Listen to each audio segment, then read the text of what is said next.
Здравейте отново! В това видео ще разгледаме добри практики от страните, участващи в проекта и от други европейски страни, тъй като когато говорим за внедряване на нови подходи в образованието, да разгледаме добрите практики е от съществена важност.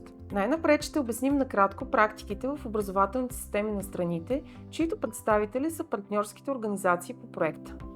Основният принцип на училищното образование в Великобритания е осигуряване на балансирано образование, което да бъде съобразено с възрастта, способностите, отношенията и специалните образователни потребности на учениците. Това е образование, което подпомага духовното, нравственото, културното, умственото и физическото развитие на учениците и ги подготвя за бъдещият им живот.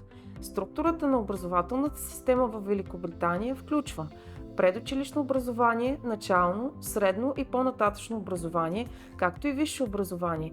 Задължителното образование започва на 5-годишна възраст, за Северна Ирландия от 4-годишна възраст. Горната възраст за задължителното образование е до 16 години. Министерството на образованието е отговорно за цялата образователна система в Великобритания, както и Департаментът за образование. Те определят образователната политика и планират посоката на развитие на системата като цяло. Регионалните управленски органи, всеки регион има правителствена служба на региона, са в помощ на правителството за всички сектори. Те са отговорни за реализирането на някои правителствени планове и програми, свързани с образованието. На местно ниво решения в системата на образование се взимат от местна изпълнителна власт, ревизионни комисии и градски съвети. Като цяло може да се обобщи, че управлението на училищното образование в Великобритания е пример за пълна децентрализация. Използване на смесен модел на обучение, чрез който се подпомагат изоставащи ученици, за да наваксат с материала, основно по чужди езици и математика. Всяко дете работи на собствен компютър в виртуална класна стая с преподавател онлайн. В двете програми се включват доброволци от цялата страна, работи се индивидуално или в малки групи от 3-4 ученици с сходни пропуски. Учениците и доброволците работят заедно по различни учебни ресурси, споделени на бялата дъска в виртуалната класна стая. Целта на образованието в Чехия е да предоставя на всички ученици набор от ключови компетенции, придобиването на които започва още от предучилищното образование, които да ги подготвят за по-нататъчното им образование, както и за ролята им в обществото. Целите на образователната система в Чехия са развитие на компетентности за учене, развитие на компетентности за решаване на проблеми, развитие на комуникационни компетенции, развитие на социални и лични компетенции, познаване на гражданските правомощия, развитие на професионална насоченост и работни компетенции, свързване на ключовите компетенции с образователното съдържание с цел придобиване на знания и умения в практическия живот, образователна автономия на училищата, както и професионална автономия на учителите.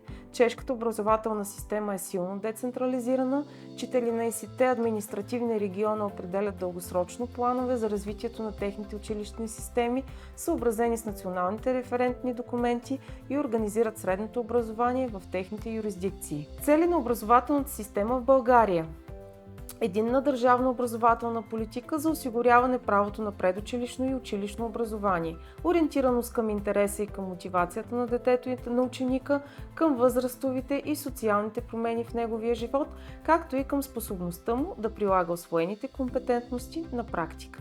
Равен достъп до качествено образование и приобщаване на всяко дете и на всеки ученик. Равнопоставеност и недопускане на дискриминация при провеждане на предучилищното и училищното образование. Запазване и развитие на българската образователна традиция, хуманизъм и толерантност, съхраняване на културното многообразие и приобщаване чрез българския език.